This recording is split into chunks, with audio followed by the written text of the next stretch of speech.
Yes, the last session is a second panel. I know that it is late. This is what we are going to do it as fast as possible here.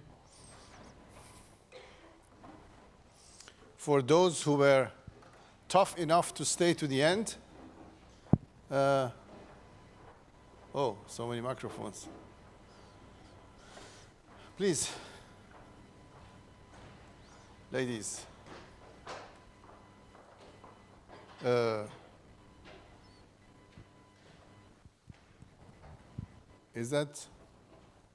This is not ours, so please take a seat. Oh, okay. Somebody has the, here. So, welcome to the last session, which is at the same time a panel on emerging technologies. Today we have heard a lot about machine learning, using machine learning here, using machine learning there. You can also publish papers by putting some experiments in machine learning in the rejected papers, as Leila said.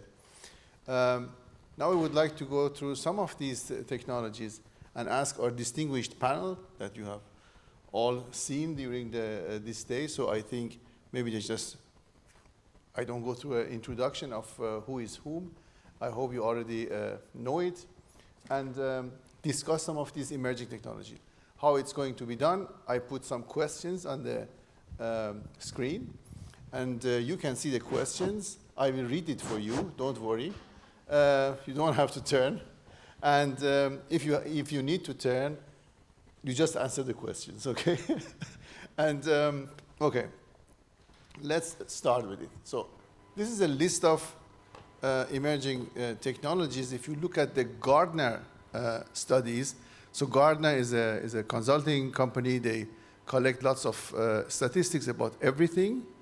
And many people refer to that because usually scientists who are doing the work, they do not do market analysis. They just, like Azalea or others who gave a talk here, they make the technology. So there are many different technologies that are currently hot, like AI, neuromorphic systems, IoT, 5G, 6G, or maybe 7G, decentralized security, like practical blockchain, sustainable security, how we can make long-term security in systems, autonomous systems, transparency and traceability. That means how can you take control over your private data, post-quantum security, human augmentation, so how to add electronic abilities to human functions. But I think I will go, as always, through the things that we had talks here, and I start with AI. So, okay. So there is a hype of AI. We already know that. There are lots of companies doing AI. We already know that. But I want to ask the panelists, and then they can do it as they want, is AI overestimated? Is AI, so to say, overhyped? Or is AI going to be the rescue of us, of our, let's say, humanity? So if you see at the technologies, like people who are billionaires by having their companies in Silicon Valley, like Mark Zuckerberg, they say something about AI and they warn about it. The AI is very dangerous, although they are using it for privacy violation.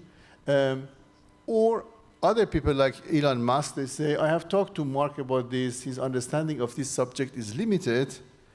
And then another scientist, a robotic expert, says, none of them understands the technology.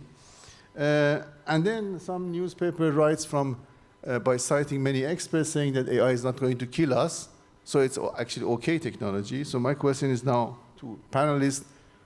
I look for a volunteer. Is AI misunderstood, overestimated, or is AI going to be a big help for our humanity? Okay, we have seen Azalea is doing chip optimization, but it's not clear if they are going to build these chips and it's going to help us later. So who wants to go for this? Was it a yes or is it no? I was checking if it works. I can start. Please. This is working. So what I think is that AI is an extremely powerful tool already, and it will become much more powerful. I think we have seen insights of that today, and I feel that this will come true.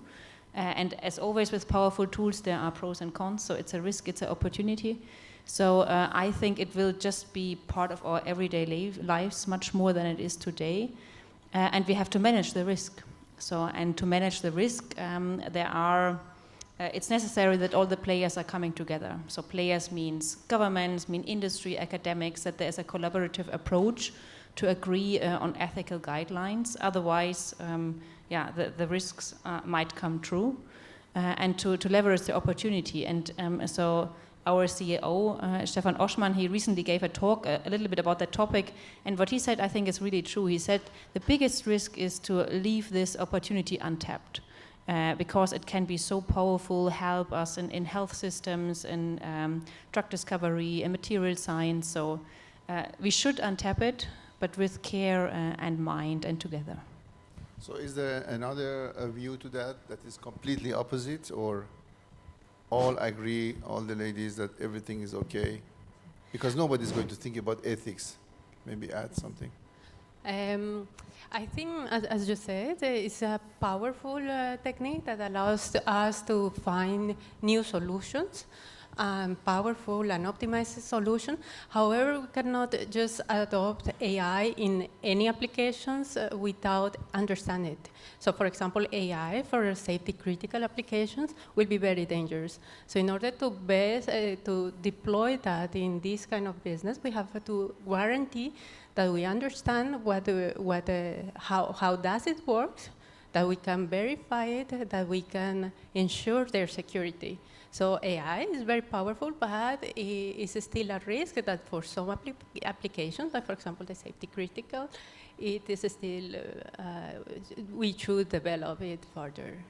So would you sit in one of the helicopters of Airbus with AI, completely AI? And not until it's verified completely. So I would like to add machine learning adapting in several different disciplines is very recent and new. So there has to be a lot of learning, understanding the models we are creating for the ML models. For example, when we are working in side channel analysis, and that's where we are looking for the applications, it's not, you cannot just place a model and then use it. So there has to be this training, not only for the models, but the users to adapting these machine learning specifically for your discipline before you can use it. So the risk is really, as our applications are developing, so are the risks. For example, the adversarial learning. So all these things in which the machine learning can be compromised is kind of going hand in hand with the applications of that. So specific to the discipline, for example, autonomous vehicles, applications for IoTs, we really need to understand that there is no such thing as just dropping the ball of machine learning and getting out the advantages of that, but really understanding the security threats that are going with these applications and mitigate them, counter them before we can really deploy them in applications. Okay. Before we go further with Astrid and the others, any questions from you? Because we need to keep you awake. So please, start saying something. Gentlemen, microphone, faster. We don't have time. Oh, you can put it on your reimbursement for kilometers that you go. Thank you. Okay. Dear colleague, you addressed me as a gentleman, but I'm not a gentleman. Oh, I'm sorry. I'm neither man nor female. My question is, so you discussed about risks and you talked about security and technology risks. We are here in a conference with high-tech women in science and technology. And when we talk about AI and the risk of the AI, we have to talk about the sociological implications of AI, the implications of AI to our society in general. And this is not a technological problem, but it is a problem of human beings and human livings. And this is missing here completely. Okay. We are not discussing about bias in AI, and this is an important topic. No, we are coming to that. We are coming to that. We are so coming what to are that. the risks? And This is is only here, one, and I just one want to question. say that. Thank Please, just patience. We will come to that. That is you. a. You asked for feedback? Yeah. That was Yeah, it's coming. You can just get involved when it comes. Okay, Astrid, you want to say something? I think that machine learning and deep learning is overhyped.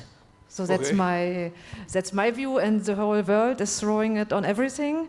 Even sometimes I think, does it make sense or not? Of course, we need to try it out, and afterwards we know it. So, but I think that's a bit overhyped. Whereas maybe there are many other fields of AI on the list. Also, these neuromorphic, but there are also many other techniques in AI. And I think I would wish there is a better balance, because if you look to practical applications, we still have all the rule-based approaches from the past, and where they work well, why should we stop them? And so we really need to have a smart approach where really this deep learning and machine learning are most beneficial. We should use it. Of course, we need to validate it. That's also a topic of my research team, to figure out risk models, how we can quantify how safe and secure AI is. That will still take some time, but I think it will come, and then we can also put it into safety critical applications. So I think what I don't like in the discussion is that it's so biased towards deep learning and machine learning. If you listen to follow the whole discussion, maybe that's always how it goes. And what I also see is that maybe the average person is also overestimating a bit what's already possible with AI. So, for example, if you look to the robot who turns backwards from Boston Dynamics, for example, nobody tells you how many engineers are tweaking the algorithms and the details that this is possible. And so that's why I think all these horror scenarios are still far away, just because this interoperability is such a big challenge, and it's really still rather isolated how it works. So that's why I'm not such a fan of these horror scenarios. On the other hand, I also think these ethical parts we have to really discuss and take very serious. So I think it's also a bit dangerous that a lot at the moment it's just driven by technology, very unreflected, and it's thrown in the world. And of course, if something goes bad, then everybody is crying. So I think this ethical piece is really important, and maybe that's also something where we from technology, we tend to overlook it a bit. So, Alexandra, do you want to say something, or I go to the next question? Yeah, I wanted, sorry. Okay, sorry, please. So I actually wanted to say that I also share the opinion by Astrid. Today we see, like, actually it happens quite often that we have trends also in research. Yesterday it was blockchain, day before yesterday it was trusted computing, today it is AI. So I don't think AI can solve every problem we have, but of course today we can look at it from different perspectives, because we got much more data available, and AI algorithms, they require a lot of data for training, and today due to technological changes this data becomes available. This of course raises new interesting research problems, like privacy-related research problems, etc., which needs to be addressed. Adversarial machine learning is something new which really needs to be tackled before we put AI in every system. I won't fly a helicopter, for sure not. Not until we at least find some way to approach this problem. So for now, this problem is really open, and this is one of the reasons why this topic is very important. It is reborn today, but I'm sure that it is not going to stay forever here. So the trends will go, and technology will remain and fulfill its particular niche, suitable niche. Okay, let me go to the next aspect, which is already, you don't need to look at it, I'm just reading for you, don't worry. It's machine learning for security. We had already talked about it, or security for machine learning, and now I come to the aspect of adversarial machine learning that we have discussed at that. This is a topic which is very hot, and the reason is that I wrote that is AI is gold mine for attacks and for attackers. So this is why it's very top and hot topic. So the question that I have for you, if this thing works, That doesn't work. Oh, yes, so there are here just some examples for you for attacks that you can fool all kind of computer vision technology by changing the data. And of course, there is no point about it. All these algorithms are very dependent on data. So if you change the data, either intentionally or non-intentionally, there will be a wrong output. And this is what the adversaries want to do that. There are some examples of it. But my question would be, is it possible at all to build AI systems resilient to adversarial attack, given that we have billions of data? You already mentioned that in your talk. And then any subset of this data can be maliciously changed. Is it possible that to have, you were saying that we need measures to make adversarial AI, to misuse of AI, impossible, at least mitigate it? Is it possible in general, given the exponential amount of data where the adversary has the choice? What do you think? Just random. This is one aspect of our research in Intel Labs Europe. So what we try also in field trials to create redundant data.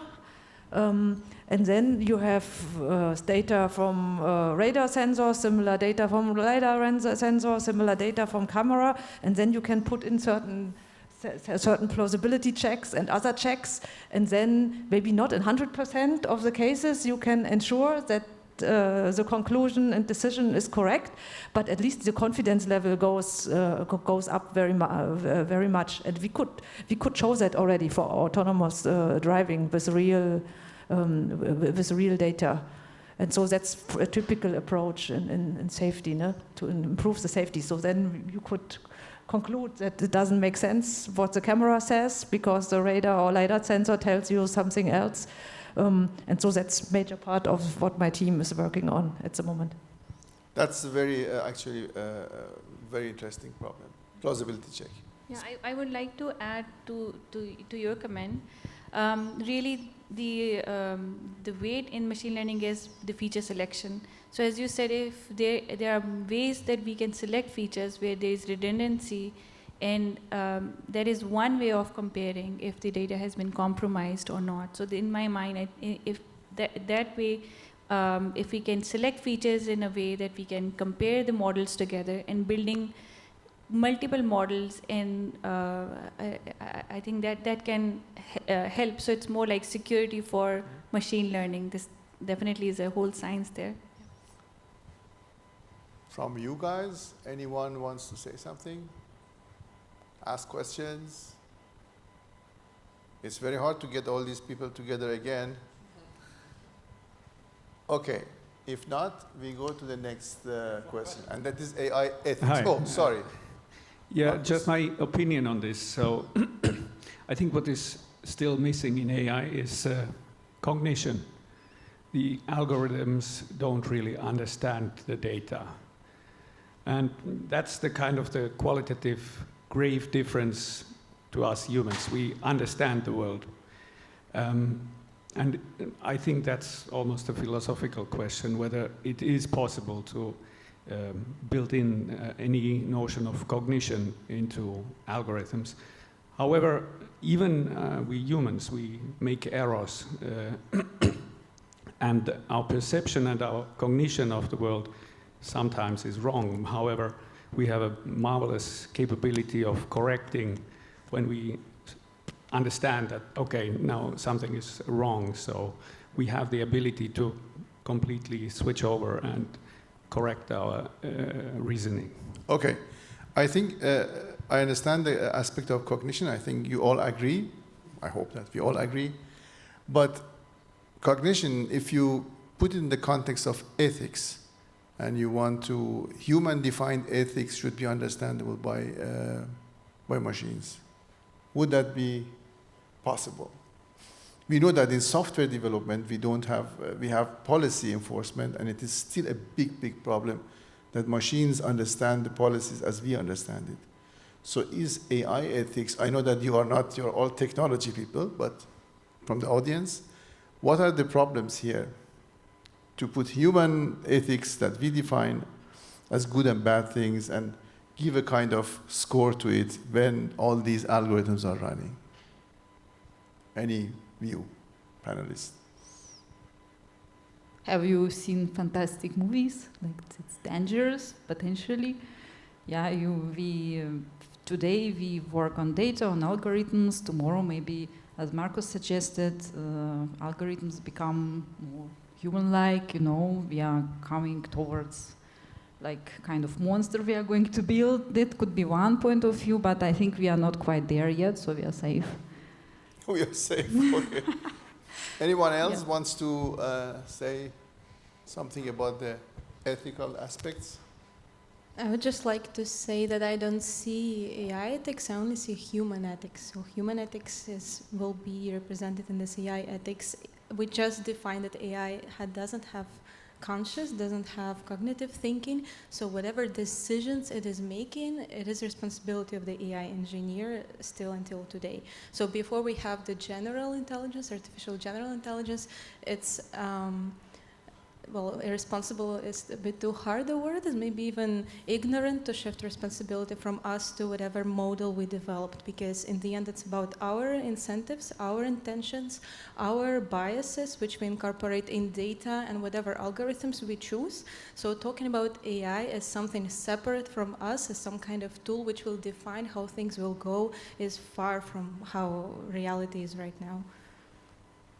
Anybody I wants would like to add, so far, maybe you say something AI, against it? AI is a little bit invasive too. I mean, if we don't go in how it can corrupt, but really, you shop something, you go to grocery, and then when you come back and you see ads, I mean, definitely there are these AI models running behind. And ethically, I mean, if I'm going to pharmacy and buying some medicines, and somehow these AI models are building on it and creating custom ads for me. So ethically, I mean, I don't know if it comes, and it's really a borderline. There are certain things which we don't want these machines to know about our private life. So how do we define that there are certain part of our life which should not be model for us? We don't want to know everything that custom made for us. So how does ethics play? I think definitely the privacy component needs to be integrated in the model somehow. That there is a border that should be defined, just like in human interaction, there are certain things that are addressed and certain things are kept private by each individual. I think that's definitely something which, for ethics, if we need to incorporate, we need to make, maybe how do we preserve privacy of our lives, our daily activities from these models. So definitely I think that's where the privacy invasion is part of ethics that needs to be trained. Privacy would be a part, but I have some comments to what you mentioned. Maybe to next question. Yes, engineers design the AI algorithms. The question is if the systems get more complex so that no one engineer can say how these systems are interconnected and are working and how they make their decisions, as it is now in financial systems.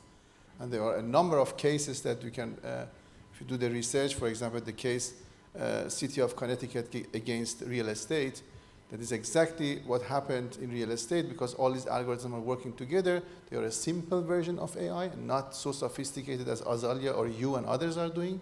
Still, nobody can say why a decision has been made. So the question is, even if the engineers are doing that, is it possible? I mean, this AI accountability is also a big topic of research, but the question is, are we asking the right questions? Can we make these algorithms accountable at all when there is no way, when the systems are getting too complex, to find out who has done what and why somebody is discriminated, for example. For loan system in US, if you are black or if you are Latino, you get maybe no loan. But if you are a white person living in a nice place, you may get loans. So we have in Europe and in Germany the same, very similar things, but it's a different approach. Is that possible at all? That's my question. I have no answer to that. Anybody else? So for example, in pharmaceutical industry, do we consider this? When the algorithms do any decisions for So I'm not fully aware of that, but it may also be because Merck is a big company. So ethics in general is something we are trying to participate early on. So when you talk about pharmaceutical things, so for example, we have a technology for gene editing, which is obviously a topic where ethics is really involved. So we are part of the boards discussing that. Regarding algorithms, so far I think there is nothing official, but what you mentioned, I think it's when AI is basically independently going further than what the programmer built in. I think we have to match still human and machines.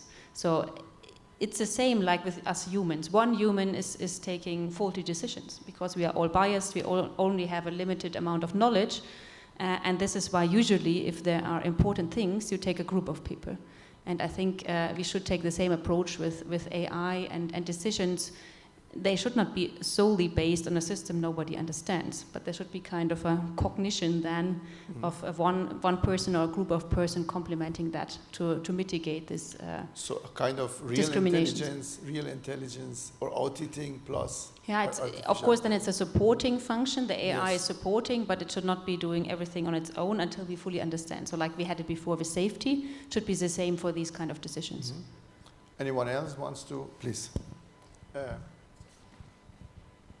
We have a very sportive microphone man. Where are you going? Ah, okay. There was I'm sorry, I'm not sure whether I was the next person. Doesn't matter. I'm going to use the opportunity. Thank you. Please. So I think the problem, so my biggest problem with AI is that it pushes for more data collection. So we get too excited about it and we just want to solve every problem that is solvable by AI. And we ignore the fact that many data are collected by these companies that shouldn't be collected for privacy reasons. And we completely ignore this problem.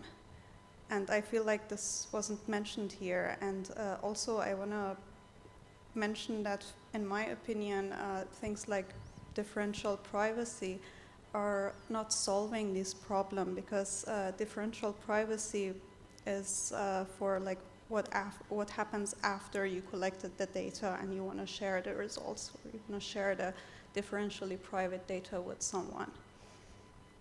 So I was interested to know your opinion on that. Please, distinguished panelists, even the very fact of collecting data is her problem. So doesn't matter what you do for technology.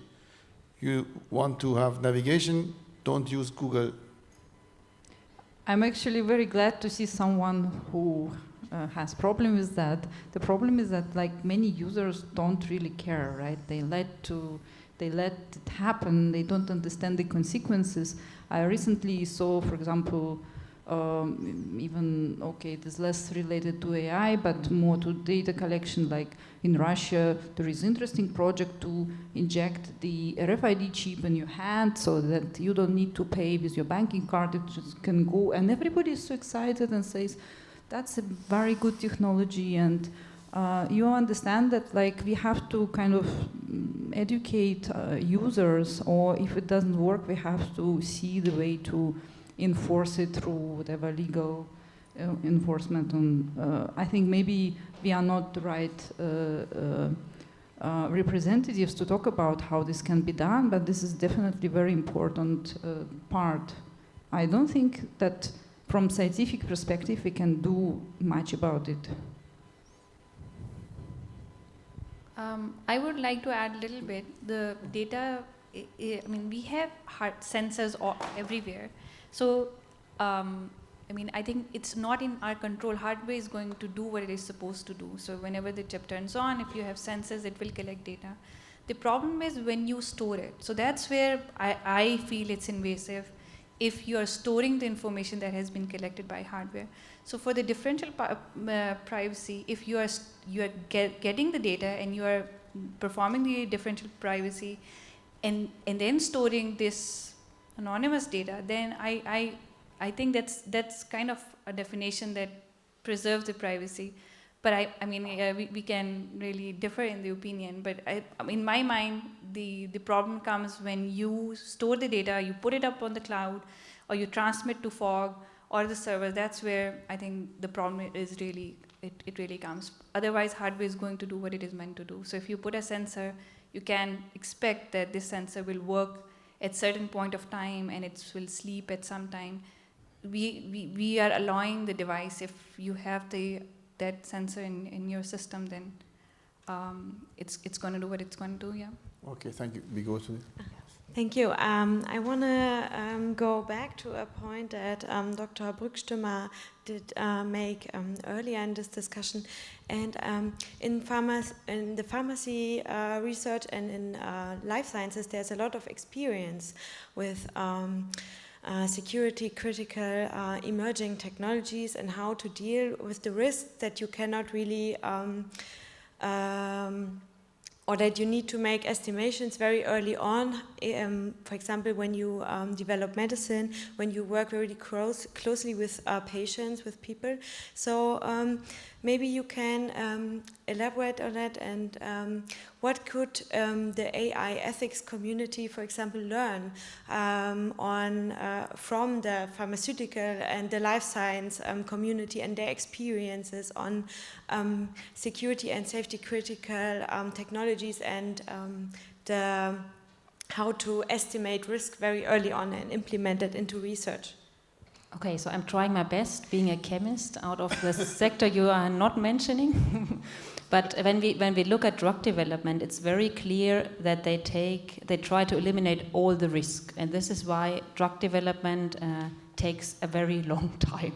So they have different phases. They start with theory, with petri dishes, and then they go to animals of different sizes, and in the very end, they go to humans. And at that point, the risk that there will be adverse effects are already relatively low, and in case there are any, they stop this.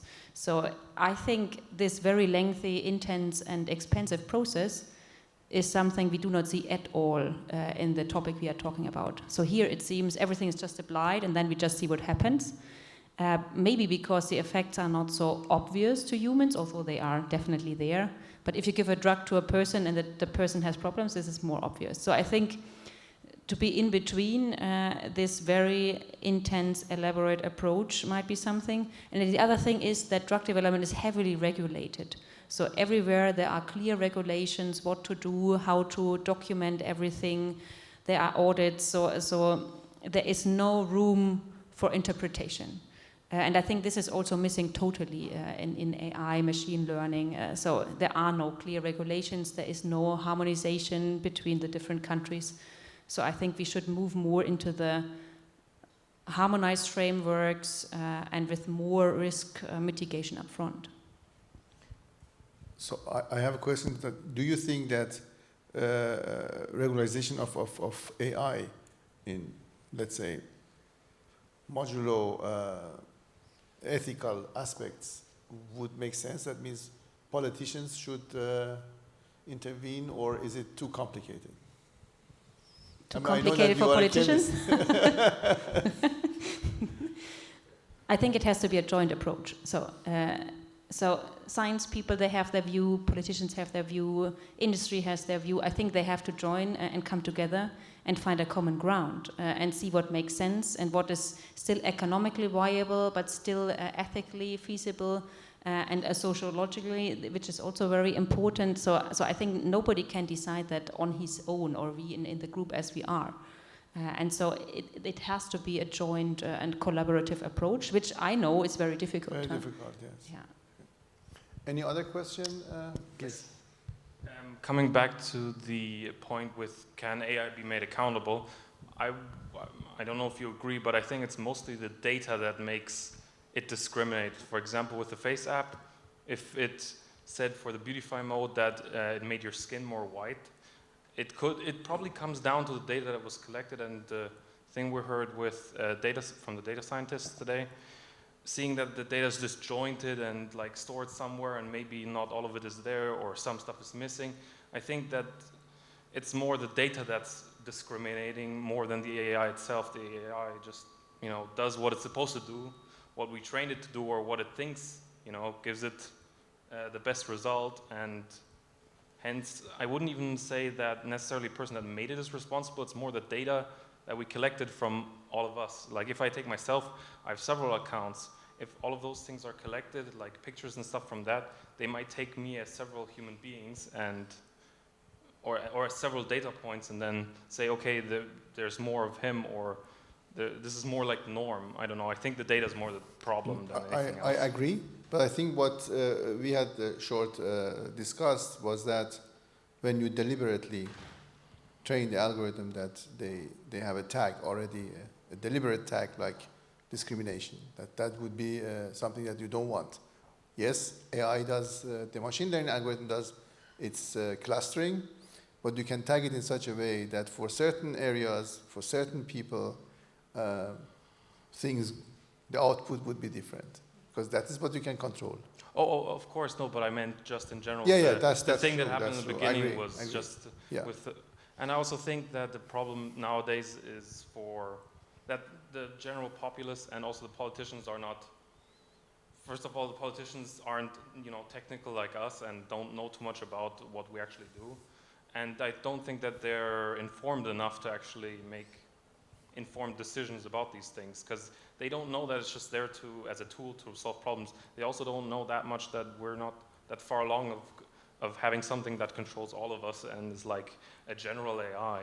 They just don't understand that yet, and they just think it's some mumbo jumbo thing that's like, well, that's what they think, and then that leads to misinformation. And like we saw like some news articles saying, okay, this AI thing is going to revolutionize everything, or a car that drives immediately on its own. I think that's a lot of misinformation, but it's not from us. It's more that they're not educated enough to make. Okay. I just wondered if you agree. So I think to bridge the gap, laws can really help. Like the previous question we had about how is it invading the privacy? I think if the law says that to preserve the privacy, you are not allowed to store some information, or you're not transmit some information or share it with the third party. Even if they don't know about the AI, they definitely know that this is lawfully not right, and if they are doing it to build model, for example, then they should be in trouble. So to bridge the gap, these laws really, if they are made properly for technology as well, I think that can definitely help in the advancements of AI. I think we are talking, you already asked the question that I wanted to come to this slide, and that's about privacy and AI. So I think we discussed that. Because of the time, we cannot go through the technical details, but also the legal aspects of it, because I think it is good that some politicians, to be honest with you, it is good that some politicians are not completely understanding the technology. They should make the right decisions, what is good for the public, what is good for us, because they are working for us. That is what they should understand. And I think if they can understand that, they can also make right decisions when they have good advisors. Okay, I think privacy, this is something that I think represents kind of differential privacy that is not useful everywhere and for everything. But I think you already mentioned that if you're concerned about your data, either don't give it to them, or you have to have other technical measures if you want to use technology. That's one of the problems. Why Google provides all these services for free? Because they want your data, that is clear. Why Facebook does that? They want your data, so that's their business model. And in that business model, we are the products. Okay, then I have another question. That was the privacy preserving aspect, but we have in Europe the GDPR. And in California, okay, you are not located in California, but in California we have something like GDPR as well. So any of these companies here are concerned about that, and if more algorithms are used in their systems, that the GDPR must be kind of complied to, or I'm just looking to the industry representatives. Astrid, you are the big manager. You must. No, I'm a fan of the GDPR. Really? Okay. Yeah.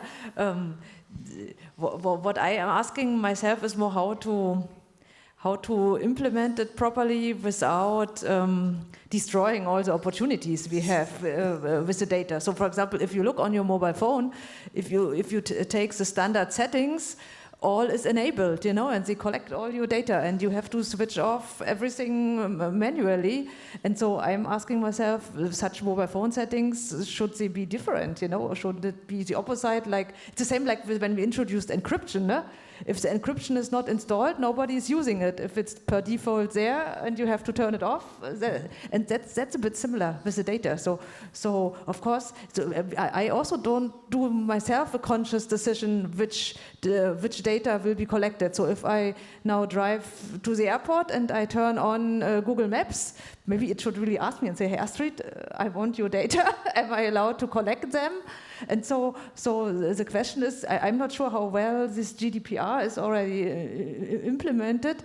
And I think if we would have already available all these technologies from federated learning, distributed security, maybe it would make it much easier and smoother, especially also in Germany, to deal with the data. Because what I see is that everybody in Germany is very much afraid to violate the GDPR. That's why if we have projects, it's almost impossible to get data shared with partners and so on.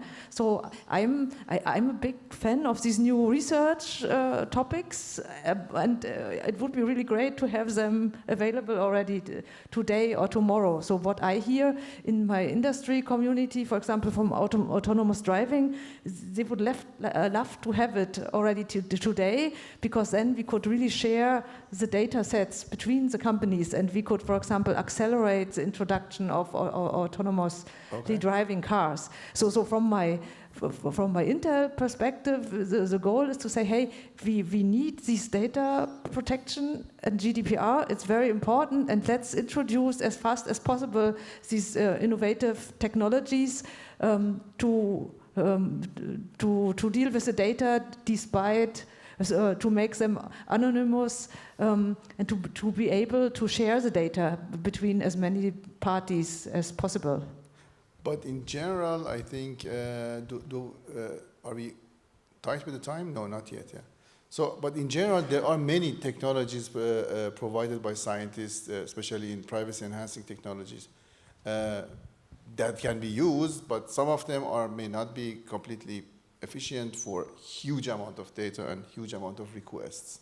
Yeah, I see the hurdle that the community needs something easy and available, not too complicated. And I think in principle, the ideas are there, the papers are published, but then the step how to bring them quickly into practice, I think that's the missing piece. Anybody else from the panel? Anybody else from the audience? So we go to the next one. So, okay, I will not go through that, but I have a nice video because this is more out of technological aspects, but I think this will come one day. And for that, can we have a video thing? I want to show you a video. Does it work? Let me go again. Herzlich willkommen. Möchten Sie von einer weiblichen oder einer männlichen Stimme gesegnet werden? Gerne. Welchen Segen brauchen Sie?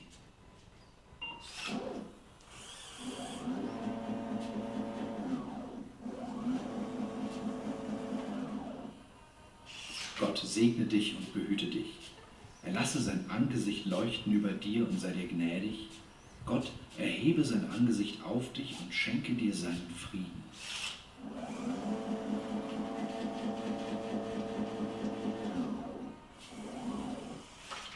Geh hin im Frieden Gottes. Möchten Sie den Segen ausdrucken? Danke für Ihren Besuch und auf Wiedersehen. Okay, why I show this video, was published by Guardian, and it was very popular, this robot. People went there, and because it's a kind of nice thing to have, and it's not a human, so it's you don't see any reaction in face and gestures. The question is, and that I come to kind of manipulation. This was in a church, but we have all other beliefs and religions and cults. And if this thing becomes common sense, this goes to direction that maybe it is used for manipulation of people. And the question is, how can you technologically prevent such things? Because there is, I don't see any technological solution for that, except regulation. Majority. What does it mean, majority? I mean, how do you define the right thing? Like, how you distinguish the wrong thing from the right thing? I think, like, the same as we do in society, we define, like, the majority agrees that this is good and this is bad, and I think there will be similar. But can we really reach that? The majority. I think more than majority is very important is education and information. So I think people should be educated, should be allowed to gather the information to know. Because usually majority doesn't mean that they have the reason. So it's also sometimes very dangerous. So my concern is that this thing is used for election. If these things are used for election to teach you how to elect, what are the parties, because we know that such a software was in Germany and it was forbidden after some time, that is the regulation part.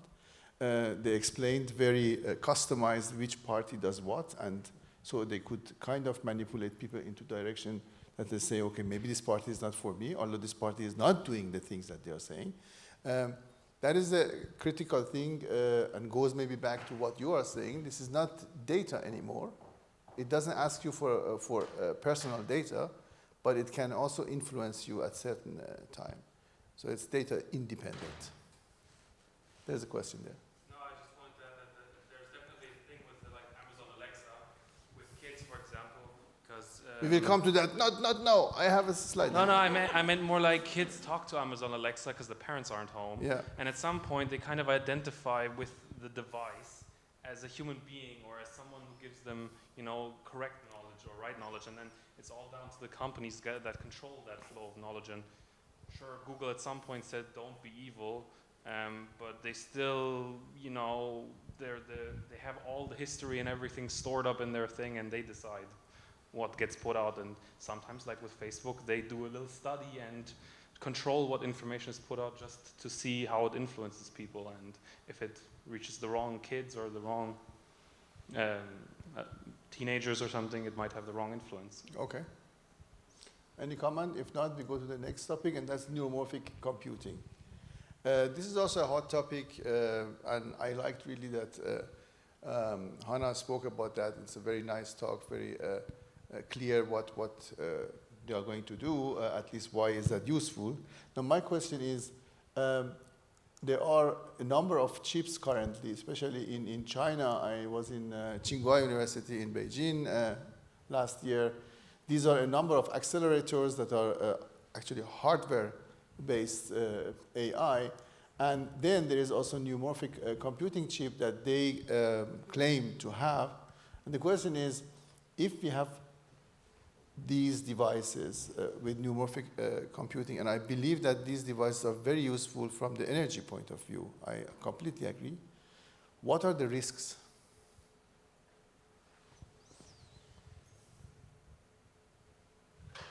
What do we have as a risk? So whenever we talk about a chip that comes in packaged to you, delivered, again, this is it opens up all the possibilities that we look into hardware security, whether the chip has Trojan or it has some sort of eavesdropping mechanism. Is there some sort of antenna that is transmitting all your models or information? So the traditional hardware security problems, they are all, I think they all apply towards these custom AI chips. So really, some of them are the hardware Trojan. How are these chips manufactured? Where are they manufactured? So these do apply for those chips. Yeah. In addition, I think that there is billions of dollars that are spent in developing these the algorithms, machine learning, whatever. And when they are deploying in this kind of chips, they are deploying without security. So that means that maybe some user will be able to retrieve the parameters that some company spend a lot of effort, not only in money, but also in human resources, to deploy, to design. So I think it also comes the part from the user, yeah, that it would be nice to be able to deploy their algorithms in a secure platform so that their IP is protected when deployed in this kind of chips. Okay, any questions? If not, I go to the last topic, and that's IoT, because we had several talks on that. This is the picture that usually I show to my students or in talks. It's not complete because there are no factories here, but everything is connected with everything. That's the world that we are dreaming of, okay? At least many of us are having devices, they are connected. Maybe some of us have 2 devices, some of us have more.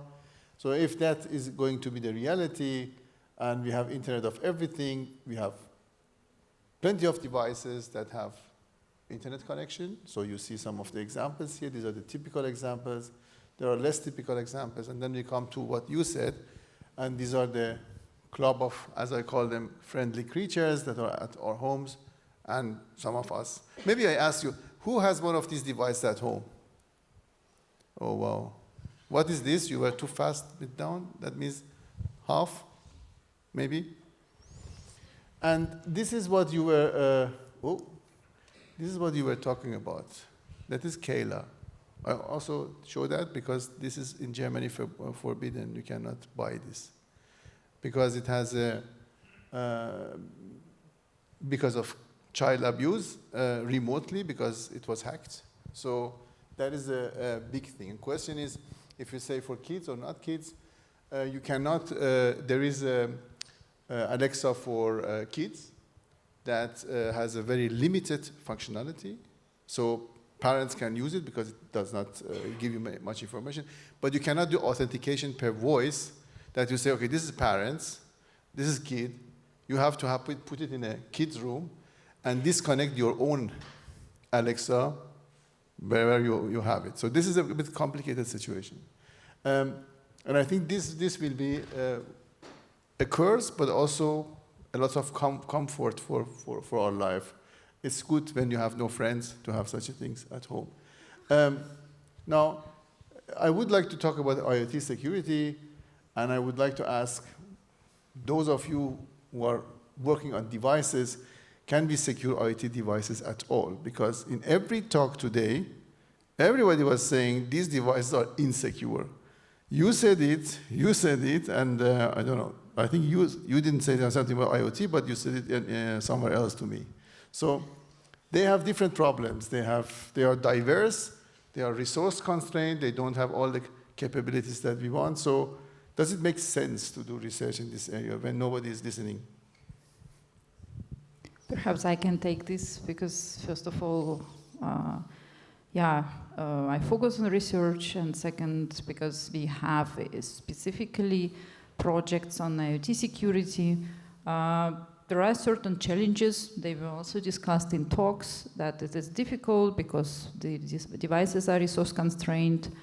There is a pressure, like cost pressure, they have to be cheap. So I think generally those challenges we face, they might be difficult to overcome, but I think for now we have understanding that this is necessary. I think this is a bit different from privacy issues. For privacy, you have to first convince someone that it is necessary.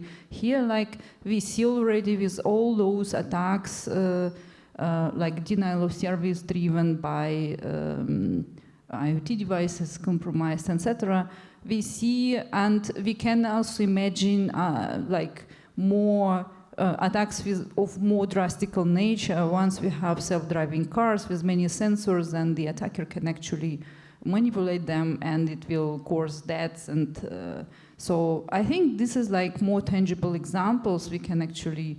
So the community or like society can understand that this is necessary. So you can convince actually maybe your business unit to spend money on security in this context.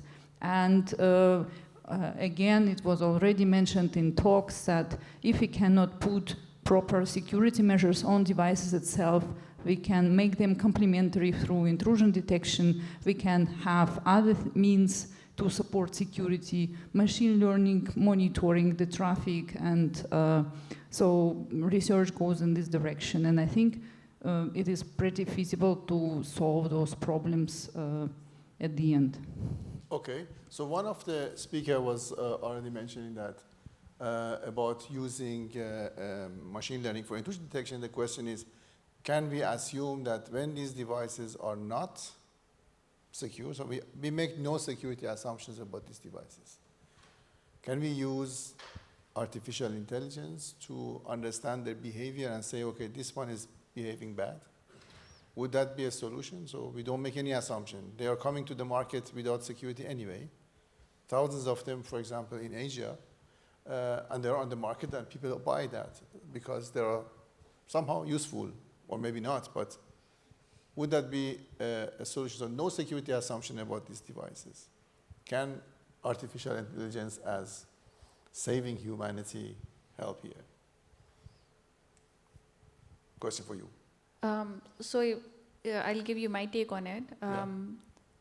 First of all, if we are not involved in the design process and we are getting them as sample chips, we do need to have some sort of golden reference model. Either it is simulation based through which we can build the model and then we can trust. So for that perspective, we need to have this correlation between the simulation models and the hardware. And hardware behaves differently because of the process variations that we see. So again, how strong our models are and how much we trust in our golden reference model or reference model, there is a future direction that definitely IoT can leverage machine learning in the space of comparing the behaviors of the device. But my second take is if we have control of design process of these IoT devices, I think the solution or the true answer is that we integrate security in the design flow through the EDA tools. And over there in the design flow, if we can leverage machine learning models to enhance the security, I think that's the right way to go to the device level to form these secure IoT devices by integrating security in them. You want to say something? Yes. I see it in your face. You want to say something. Yes, I wanted to say something. So I think it's a very good, it's a very nice tool. I think you are, I agree with you. But also we can see the IoT like a system level. So it's not only the device, but for example, the communication among devices. And by observing how are these patterns of communication among the devices, maybe we can start to detect some anomalous behavior. So it is important also to have this system level point of view. Just wanted to add that we have quite many research results in this area on traffic monitoring, on identifying devices, like you can train it on history, on like you consider first the system is behaving properly, then you can do anomaly detection. What is actually the challenge now is like, can you do it on encrypted data? Once you want to like secure your system, the first thing you say, okay, we put some encryption on top. Once you encrypt it, how do you want to monitor it? Can you see anything there?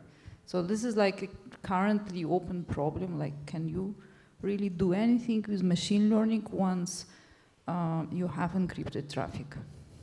And I would like to add, what if all the devices are malicious, you know? I mean, then what are we going to do? How are the model going to tell us that this one is malicious and this one is not? Because the model is positive, I mean, the idea is to, for example, identify which kind of devices start to behave malicious. And I think even if the data is encrypted, I just say, there is another information that can be leaked through the information. For example, the frequency of communication, the size of the packet. So we don't need to see the plain data or to have the plain data to start to suspect of some malicious behavior.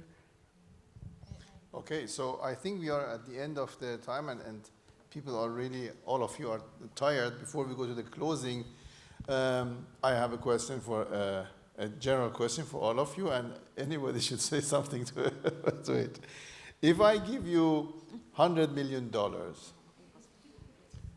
what is the first problem you are going to solve Don't tell me you're going to buy a house and a Ferrari and Lamborghini and you go sailing. No. What is the first problem you're going to solve to invest in solving that? We start with Hannah. Okay, difficult question. So as sustainability is very close to my heart, actually I would tackle the energy consumption topic. Hopefully Neuromorphic is the best solution, but if not, then I would go for another way to reduce the energy consumption, which is really, really an issue, I think. Okay. It's not related to my research work, but since it's the need of the time, I would really like to see how we can support the viruses. I mean, how the technology can support solving some of the problems electronically. I think that's definitely something need of the time. I would first think about that. But do you have a concrete example, a concrete problem that you want to solve? A concrete problem. She said energy. You? Hardware security issues, yes. Hardware security, okay. Right. Alexandra. You know, if you ask me, you get 1 million, 5 million, I would say something about security, but once you talk about like 100 million, you should kind of, you know, get broader. And I think, yeah, there are more important problems than security, like ecological problems, like global warming, so much plastic, we have to develop a bacteria which eats it all or something like this, you know. Okay. Johanna.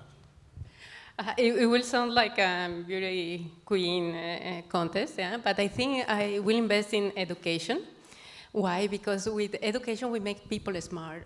By making people smart and with information you can really solve more problems. So it will be people that were developing engineering solutions, that people are more conscious about how to use the devices, how to be more secure. So I would say the education. I would go for sharing the data. So at the moment, everybody in the world tries to collect the data on its own and thinks you can make a lot of money off the data. But the real benefit for the whole world and the society could be created if many more data would be shared, and then you could learn so much more out of the data. And of course, on one hand, it might be technology to develop further in the security space, but maybe it would be also to create other incentives, why everybody should share more of the data. So that would be my investment. Okay. So before I just thank our distinguished panel, I would like to say, I mean, I should have said it this morning when more people were here. Now it's the closing. I didn't expect that people get so tired so easily. As the program here is very tight. You must go through it and people get tired, and I understand that. We could have it done in 2 days. But we didn't expect that all these speakers, we invited so many speakers, and 98% of them immediately accepted, and they also came. And even if they could not come because of the company policy, they gave a remote call, like Azalia, I don't know, 5 o'clock in the morning in Mountain View. So I really want to thank you, and I learned about the solidarity among women because everybody who saw this workshop said, I am going to do it. I know Astrid is very busy, everybody here is very busy, but they all said yes. So thanks a lot to you, all of you, and also to you, and also my organizer, Leila, please. Then we have also other people. Where is Nele? Nele, go. And then we have other people who organize these things and accept us. There's also our managing director of our Cybersecurity Center, Elena Droge. Elena, please. And then Daniela Fleckenstein, who was also assisting us in every possible aspect. What? Yes, I'm coming to that. Wait. And then Juliane, I kept Juliane for the last because Juliane was really so engaged in this. I really cannot believe that. I say something, maybe you don't like it, but before that, when I sent an email to Juliane, I got an answer maybe in 3 days. But for this workshop, she was doing a lot, and answering at any time I ask her for something. Juliana, please, thank you very much. And I must also say that you are engaged in any way in for example, Crossfire, as you mentioned. So Crossfire is also for women in cryptography and security, and that's very, very interesting. And I know that it's very popular, so if you are interested to go there, this year it will be in Zagreb. Yeah. And the last thing I also forgot, Anne Catherine, who did a lot of pictures, and also my staff there who took care of the smooth microphone transport, and also the whole technical aspects. So there are many people to thank of, but I just stop here. The best thank is to you who came here and didn't have any fear of coronavirus, although we, according to compliance, we informed all of you, and thank you very much for coming, and I hope that you have a safe trip back home. Thanks a lot.